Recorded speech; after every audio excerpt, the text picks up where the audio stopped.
काय रे मुलींसारखा रडतोस किंवा मुलं रडत नाहीत असे संवाद आपल्या समाजात खूप सामान्य आहेत। पण मानसशास्त्राच्या दृष्टीने पाहिलं तर ते फक्त शब्द नसून मुलांच्या मनावर परिणाम करणारे सोशल कंडिशनिंग असते। लहानपणापासून मुलांना शिकवलं जातं की रडणं म्हणजे कमजोरी आणि नेहमी कणखर राहणं म्हणजे पुरुषत्व। यामुळे मुलं आपल्या भावना दाबून ठेवायला शिकतात। परंतु मानसशास्त्र सांगतं की भावना दाबून ठेवणं यामुळे तणाव, राग आणि आक्रमक वर्तन वाढू शकतं। समाजात केवळ पुरुषत्व वाढवण्यावर भर दिला जातो, त्यामुळे मुलांमध्ये कधीकधी अहंकार निर्माण होतो आणि स्त्रिया किंवा मुलींकडे कमीपणाने पाहण्याची प्रवृत्ती तयार होऊ शकते।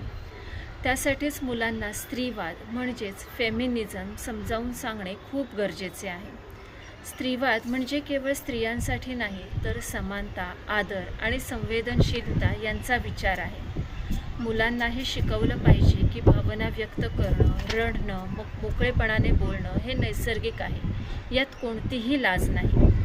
आई वडिलांनी, विशेषतः आईने मुलांबरोबर भावनिक नातं तयार केलं, त्यांच्या भावना ऐकल्या, त्यांना समजून घेतलं तर मुलांमध्ये एम्पथी आणि इमोशनल इंटेलिजन्स विकसित होते।